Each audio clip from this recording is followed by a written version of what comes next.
If we look a little more at the principles of the Illuminati, we'll see them as a continuation of the Jesuit order. For example, Adam Weishaupt wrote, "If in order to destroy all Christianity, all religion, we have pretended to have the sole true religion, remember that the end justifies the means. Those which we have taken to deliver you, those which we have taken to deliver one day the human race from all religion, are nothing else than a pious fraud which we reserve to unveil one day in the grade of Magus or philosopher illuminated." Once again we see that phrase, "the end justifies the means." Everything and anything could be perpetrated by an illuminist as long as the end result was the right one, the advancement of a new type of society. This could, and indeed would, involve even violent revolution and the destruction of property, lives, and society itself. One of the mottos of the Illuminati was "order out of chaos." The idea was that they'd introduce chaos in the forms of wars, fighting, and distrust, and then, having created it in the first place, step in to offer their own self-serving solutions which people would clamber to accept. Using the fifth column, a network of spies would be integrated into society to do the job. In these respects, there was virtually no difference between the Jesuit order that Weishaupt had come from and his new society.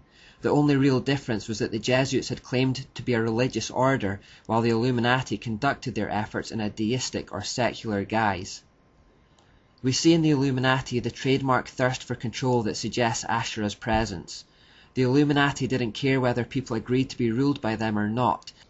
They saw it as their right, as intellectual superiors to the Muggles, to impose upon the world what was best for it. The Illuminati were, and still are, a people who despise legitimate authority and work tirelessly to usurp it. When they are in a position of weakness, they work towards that end through subterfuge, deception, and lies. However, they made no bones of the fact that they fully expected to one day be in a position of power, and when that day came, they would rule tyrannically with intimidation and terror. Their ultimate aim was complete control, and they would go to any lengths to attain it. The whole order works within the trademark hierarchy system as well. Some quotes. "The first duty of the reader of this synopsis is to obey the edicts of his Grand Lodge. Right or wrong, his very existence as a Mason hangs upon obedience to the powers immediately set above him.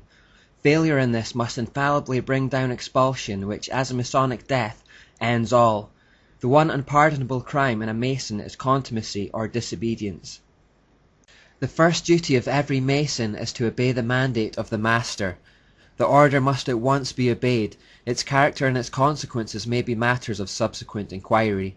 The Masonic rule of obedience is like the nautical imperative: obey orders even if you break owners."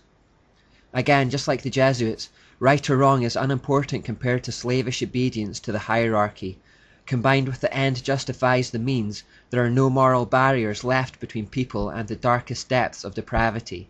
Superiors would command inferiors to commit a crime, and then, having done it, superiors could blackmail them by threatening to expose their actions. The Jesuits also used confessional booths to blackmail and control kings and queens in this manner. According to a joint deposition signed by Professor Renner and his 3 colleagues, the object of the first degrees of Illuminism was to train the adepts in the system of espionage. Once the member had so committed himself to such nefarious acts of espionage, treason, or other treacherous enterprises, he remained in a state of perpetual dread, fearing his superiors might at some time reveal the criminal activity. Remember how the Jesuits had various methods of suppressing their conscience and avoiding justice that mainly centered on lying, deception of self and others. This also continues in the Illuminati. "You must conceal all the crimes of your brother Masons, except murder and treason, and these only at your own option. And should you be summoned as a witness against a brother Mason, be always sure to shield him. Prevaricate, don't tell the whole truth in his case, keep his secrets, forget the most important points. It may be perjury to do this, it is true, but you're keeping your obligations, and remember, if you live up to your obligations strictly, you'll be free from sin." As for the Ashura or Jezebel trait of intimidation, when a brother reveals any of our great secrets, whenever, for instance, he tells anything about Boaz or Tubal-Cain or Jachin or that awful Mahabone, or even whenever a minister prays in the name of Christ in any of our assemblies, you must always hold yourself in readiness, if called upon, to cut his throat from ear to ear, pull out his tongue by the roots, and bury his body at the bottom of some lake or pond. Of course, all this must be done in secret, as it was in the case of that notorious man Morgan, for both law and civilization are opposed to such barbarous crimes. But then, you know you must live up to your obligation, and so long as you have sworn to do it, by being very strict and obedient in the matter, you'll be free from sin. What I've aimed to do in the last few parts is to show that through Freemasonry, Satan didn't abolish his plans in the Enlightenment. He merely changed tack and perpetuated his mysteries under a deistic or secular guise. The words of Weishaupt explaining the purpose of his order give it away.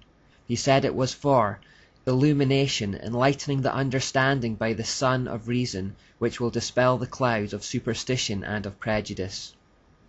We haven't seen language like that for a while, but the source of this enlightened understanding is the sun, and we know that the sun represents Baal. So the usual themes are all here: deception, control, total obedience to the hierarchy, and esoteric knowledge from the sun. In order to conceal the true meaning and nature of their society, Freemasons, like all occultists, make frequent use of symbols to communicate hidden ideas in plain sight.